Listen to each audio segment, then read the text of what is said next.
Hello बच्चों, let's read the question first. Read the following statement. Nature's biological library is burning even before we catalog the titles of all the books stocked there. This statement is given in your NCERT book. What would its mean? हमें बोला गया है कि ये जो statement है that reads Nature's biological library is burning even before we catalog the titles of all the books stocked there. बहुत ही प्यारी स्टेटमेंट है. इसका मतलब क्या है हमें बताना है. फर्स्ट बोला गया diversity of plants and animal is not uniform. Second, rich biodiversity is essential for ecosystem health.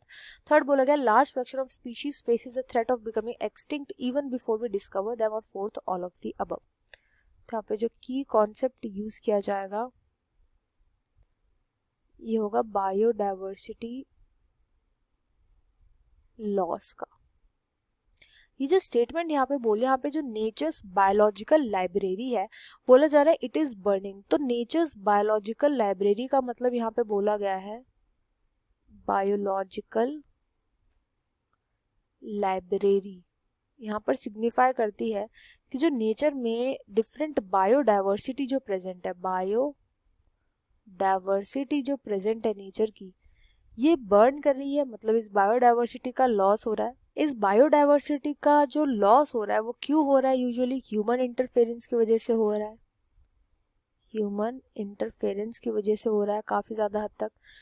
Biodiversity के लॉस की वजह से क्या हो रहा है? ऐसी स्पीशीज जो यहाँ पर बोला गया है is burning even before we catalogue the titles of all the books. तो टाइटल्स जो है यहाँ पे हमने डिफरेंट ऑर्गेनिजम्स को, डिफरेंट स्पीशीज जो अर्थ पे प्रेजेंट है, स्पीशीज जो अर्थ पे प्रेजेंट है वो इसको डिफाइन करना है. स्पीशीज जो टाइटल्स है वो यहाँ पे स्पीशीज बोला गया है.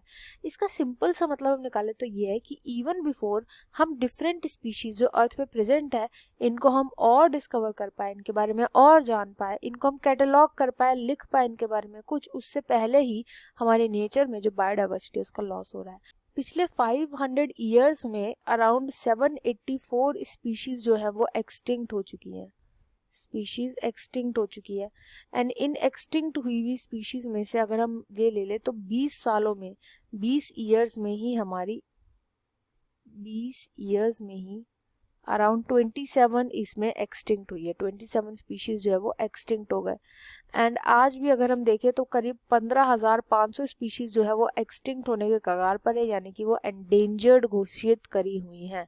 तो ये हमारी बायोडाइवर्सिटी में जो लॉस हो रहा है ये बहुत ही ज़्यादा तेज़ी से हो रहा है. मेन इसका जो कॉज है वो है ह्यूमन इंटरफेरेंस. एंड इसलिए हमारी बायोडाइवर्सिटी का कंजर्व करना इज़ वेरी इंपॉर्टेंट. तो यहाँ पे जो राइट आंसर हो जाएगा वो option 3, large fraction of species faces the threat of becoming extinct even before we discover them. I hope you understood well. Best of luck and thank you.